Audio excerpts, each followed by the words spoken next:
এশিয়ার বিভিন্ন অঞ্চলে বন্যা ও ভূমিধসে ক্ষতিগ্রস্ত হয়েছেন লাখ লাখ মানুষ। তাদের সাহায্যে নিরলসভাবে কাজ করছেন উদ্ধারকারী দল ও স্বেচ্ছাসেবকরা। জলবায়ু পরিবর্তনজনিত এই দুর্যোগের সবচেয়ে বেশি প্রভাব পড়েছে ইন্দোনেশিয়া, শ্রীলঙ্কা ও থাইল্যান্ডে। এই 3 দেশে প্রাণ গেছে অন্তত 1750 জনের। ইন্দোনেশিয়ার সুমাত্রায় কমপক্ষে 908 জনের মৃত্যু নিশ্চিত হয়েছে। এখনও নিখোঁজ 410 জন, বাস্তুচ্যুত 8 লাখের বেশি মানুষ। শ্রীলঙ্কায় 607 জনের মৃত্যু নিশ্চিত করেছে দেশটির সরকার, নিখোঁজ আরও 214 জন। এই ঘটনাকে শ্রীলঙ্কার সবচেয়ে চ্যালেঞ্জিং প্রাকৃতিক দুর্যোগ বলে অভিহিত করেছেন প্রেসিডেন্ট অনুরা কুমার দিশানায়েকে। থাইল্যান্ডের রাষ্ট্রীয় সংবাদ মাধ্যমে বলা হয়েছে, বন্যায় কমপক্ষে 276 জনের মৃত্যু হয়েছে দেশটিতে। এছাড়া মালয়েশিয়ায় 2 জন এবং ভিয়েতনামে 2 জনের মৃত্যু হয়েছে ভারী বৃষ্টিপাতের ফলে সৃষ্ট ভূমিধসে।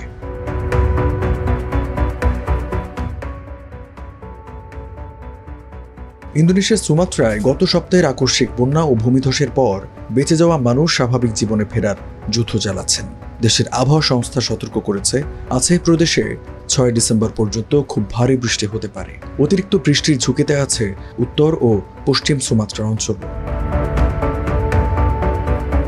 প্রাদেশিক গভর্নর মুজাকির মানাফ বলেন, উদ্ধারকারী দলগুলো এখনও কোমর সমান কাদায় মরদেহের সন্ধান করছে। অনেক শহর ও গ্রামের অস্তিত্ব বিলীন হয়ে গেছে। দুর্গম এলাকাগুলোয় সহায়তা পাঠাতে বেগ পেতে হচ্ছে। আসলে বন্যায় কেউ মারা যাচ্ছে না, মৃত্যু ঘটছে অনাহারে।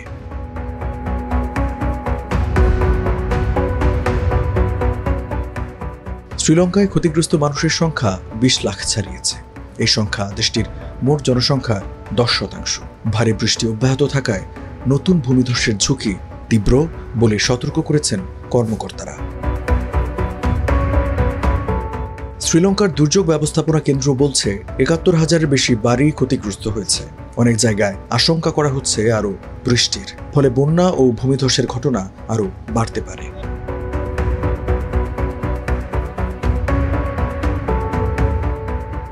গত সপ্তাহে বন্যার সময় 2টি টাইফুন এবং একটি ঘূর্ণিঝড় একই সময়ে এই অঞ্চলে বয়ে যায়, যার ফলে হয় ভারী বৃষ্টিপাত। বিশেষজ্ঞরা বলছেন, অবৈধভাবে গাছ কাটা সুমাত্রার বন্যাকে আরও তীব্র করেছে।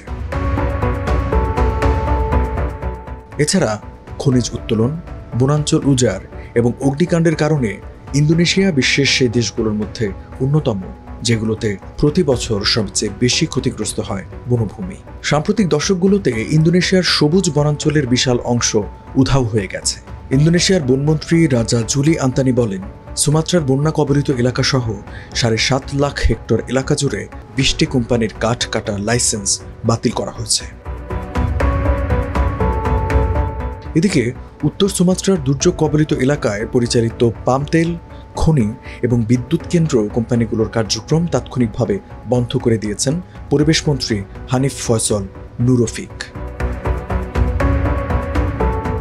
অস্ট্রেলিয়ার গ্রিফিথ বিশ্ববিদ্যালয়ের পরিবেশ ও জনস্বাস্থ্য কেন্দ্রের ইন্দোনেশিয়ান প্রোগ্রামের সমন্বয়কারী ফেবি দিরহমাদি বলেন, বৃষ্টির সময় রেইন ফরেস্ট অনেকটা স্পঞ্জের মতো কাজ করে এবং পানি শোষণ করে, কিন্তু জঙ্গল উজাড়ের ফলে জলবায়ুতে পরিবর্তন দেখা যাচ্ছে। চিরচেনা প্রাকৃতিক পদ্ধতি এখন ঠিকমতো কাজ করছে না।